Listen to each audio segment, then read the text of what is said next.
Hello दोस्तों, तो आज के इस वीडियो में हम लोग जानेंगे कि बीपीएससी पीजीटी बॉटनी की जो एस्पिरेंट्स तैयारी कर रहे हैं वो लोग अपनी तैयारी कैसे करें, उसकी स्ट्रेटजी कहाँ कैसी रहेगी और कौन सी बुक से पढ़ें और कहाँ से क्वेश्चन लगाएं।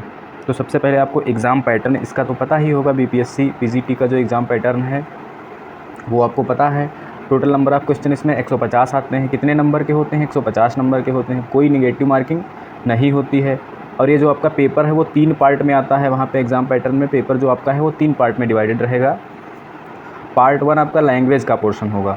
जो पार्ट 1 होगा लैंग्वेज का, उसमें आपकी इंग्लिश तो सभी के लिए कंपलसरी है। बाकी आप हिंदी, उर्दू और बंगाली में से कोई एक चूज़ कर सकते हैं। इसके 30 क्वेश्चन आते हैं।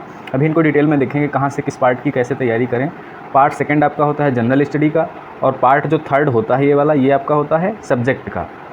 अब हु कैन अप्लाई, इसमें कौन अप्लाई कर सकता है? तो जो एस्टेट क्वालिफाई है, बीएड है उसका, एमएससी है, वो इसमें आराम से अप्लाई कर सकता है और एग्ज़ाम दे सकता है। अब जो पार्ट 1 है उसकी प्रिपरेशन कैसे करें? जो पार्ट 1 इसमें पूछा जाता है वो लैंग्वेज का है। उसमें 30 क्वेश्चन आते हैं, वो क्वालिफाइंग नेचर का है। इसके आपके नंबर जो पार्ट 1 के हैं वो मेरिट में नहीं जुड़ेंगे, ये केवल क्वालिफाइंग नेचर का है।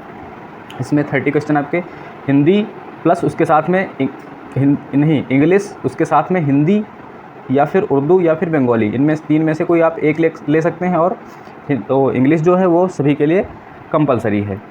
तो लैंग्वेज के पोर्शन में आपको इसमें 30% मार्क्स लाने होते हैं क्वालिफाई करने के लिए। 30 का 30% आप लोग निकाल लीजिए, लगभग जितना भी आए 9-10 नंबर लगभग आएगा। और कहाँ से पढ़ें हिंदी इंग्लिश जो है? इंग्लिश के लिए आप लोग यूट्यूब से कोई क्लासेस देख सकते हैं, और हिंदी के लिए आप ल्यूसेंट की बुक ले सकते हैं, या फिर आदित्य पब्लिकेशन की एक आती है। हिंदी के लिए आप ल्यूसेंट ले लीजिए या आदित्य पब्लिकेशन के लिए ले लीजिए। और क्योंकि इसमें सिलेबस कोई दिया नहीं है ऑफिशियल, तो आप लोग वही टॉपिक पढ़िए जो पीवाईक्यू में पूछे गए हैं। और पीवाईक्यू आपको कहाँ से मिलेंगे? टीआरई 1 हो चुका है, टीआरई 2 भी हो चुका है, टीआरई 3 अभी होने वाला है। तो अगर जो लोग टीआरई 4 देने जा रहे हैं वो टीआरई 1, 2, 3 तीनों के पीवाईक्यू सॉल्व कर लेंगे। और वो पीवाईक्यू मिलेंगे कहाँ? वो मेरे नंबर पे व्हाट्सअप पे आप मैसेज कर दीजिएगा, वहाँ से आपको भेज दिए जाएंगे। इंग्लिश के लिए आप पीवाईक्यू करिए, और कुछ इंपॉर्टेंट जो टॉपिक है वो यूट्यूब से आप कर लीजिए। तो पार्ट 1 आपका ये तैयार हो जाएगा। ये क्वालिफाई करना ज़रूरी है। अगर ये क्वालिफाई आपका नहीं होगा तो अगले पार्ट में आपके कितने भी अच्छे नंबर हों, आपका रिजल्ट नहीं आएगा, आप क्वालिफाई ही नहीं होंगे। अब पार्ट 2 क्या है? इससे आएंगे आपके 40 क्वेश्चन। इसमें आपको प्राइमरी मैथ आएगी, जैसे एस्टेट में आई थी।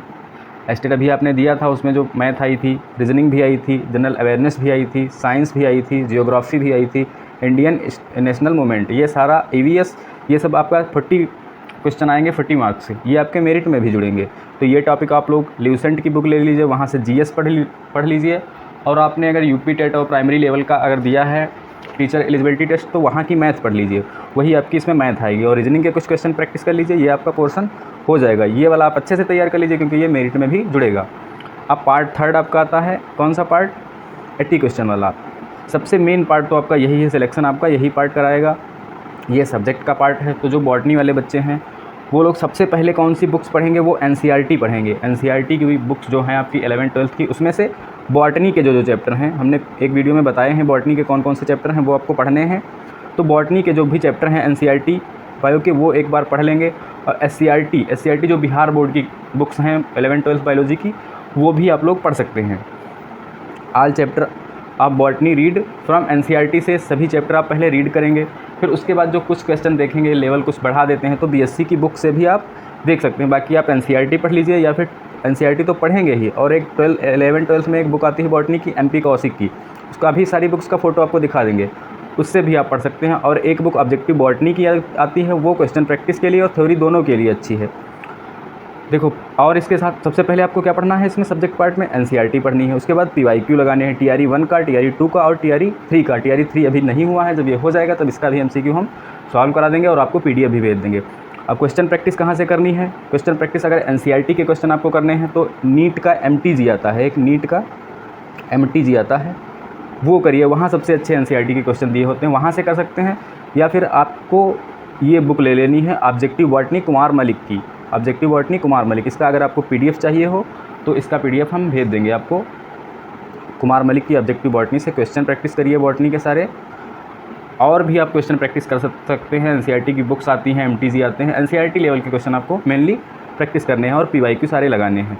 अब ये जो आपकी NCERT बुक्स का अगर आपको PDF चाहिए हो या फिर ऑब्जेक्टिव बॉटनी कुमार मलिक का PDF चाहिए हो तो आप मेरे नंबर पे व्हाट्सअप कर दीजिए, आपको ये PDF भेज दिए जाएंगे। और इस पर कॉलिंग नहीं अलाउ है, कॉल आप लोग मत करिएगा, वैसे कॉल्स बहुत आने लगते हैं। आप मैसेज कर दीजिए, आपको रिप्लाई दे दिया जाता है। NCERT बेस्ड क्वेश्चन हम भी कराएंगे। यूट्यूब चैनल जो मेरा है मायोजेनिक अभिषेक, इस पर आपको PYQ कराए ही जा रहे हैं। कंटेंट के भी वीडियो दिए जाएंगे चैप्टर वाइज, जो NCERT बेस आपके चैप्टर हैं उनके सारे वीडियो आपको इसमें अपलोड कराए जाएंगे। सारे वीडियो आपको कंटेंट सहित दिए जाएंगे और उनके क्वेश्चन भी कराए जाएंगे। तो आप लोग चैनल से भी जुड़े रहिए, यहाँ से भी तैयारी करते रहिए और अपने आप भी सेल्फ स्टडी भी करते रहिए। सबसे ज़रूरी तो सेल्फ स्टडी ही होता है, याद क्योंकि आपको ही करना है, कोई कितना भी पढ़ा दे। तो आप ऐसे तैयारी करते रहिए और आपका सिलेक्शन आराम से हो जाएगा। बाकी मैं फिर यही कहूँगा, सब्जेक्ट पार्ट के लिए सबसे पहले आपको NCERT 11th-12th बायोलॉजी की जो NCERT है उसमें जो बॉटनी के चैप्टर्स हैं उनको आप बिल्कुल रट डालिए, उनको पढ़ लीजिए। तो 80 क्वेश्चन जो आते हैं वो NCERT बेस 80 क्वेश्चन सारे तो नहीं होते हैं, बस उसमें से 60 क्वेश्चन लगभग NCERT बेस ही पूछे जाते हैं। तो आप लोग NCERT पढ़िए और NCERT के क्वेश्चन लगाने के लिए आप नीट लेवल का एक MTG आता है उससे करिए, या फिर ऑब्जेक्टिव बॉटनी कुमार मलिक की हम आपको भेज देंगे, वहाँ से कर लीजिएगा आप। तो ये आगे PDF में देखिए, ये यहाँ पे आप इसका ऑफिशियल एग्ज़ाम पैटर्न लिखा है जो TRE 3 है, अभी इसका एग्ज़ाम हुआ नहीं है। तो इसमें देखो 3 पार्ट में डिवाइडेड है ये एग्ज़ाम, क्या क्या है इसमें ये यहाँ से देख सकते हैं। और कोई नेगेटिव मार्किंग नहीं है इसमें। पार्ट 1 क्वालिफाइंग होगा, ये भी यहाँ पे लिखा है। और जो इसका लेवल है क्वेश्चन का वो देखो यहाँ पे लिखा है। सिलेबस जो है इसके पाठ्यक्रम SCERT NCERT लेवल का रहेगा। बाकी उसका कठिनाई का स्तर जो है वो PG लेवल तक का हो सकता है। बस सिलेबस किस लेवल का होगा, NCERT SCERT। ये आपकी जो बुक है GRB की ऑब्जेक्टिव बॉटनी, ये बुक आपको अगर चाहिए हो तो इसका PDF हम आपको उपलब्ध करा देंगे। देखो ये ऑब्जेक्टिव बॉटनी की जो PDF है इसमें सबसे पहले थ्योरी दी हुई है, उसके बाद हज़ारों क्वेश्चन प्रैक्टिस करने के लिए दिए हैं। तो इससे अगर आपकी प्रैक्टिस होगी तो आप आराम से क्वालिफाई कर पाएंगे। और ये आपकी NCERT 11th-12th की हैं, ये भी आप ले लीजिए या PDF से पढ़िए।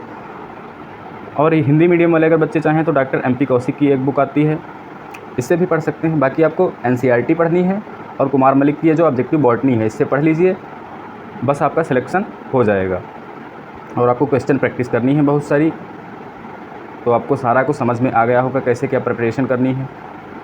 आप लोग ऐसे ही प्रिपरेशन करते रहिए। और इसका एग्ज़ाम आपका जो कैलेंडर आया था उसमें 24 अगस्त डेट दी हुई है, तो 24 अगस्त तक इसके चांसेस होने के हैं। 24 अगस्त से जो TRE 4.0 है वो स्टार्ट हो जाएगा।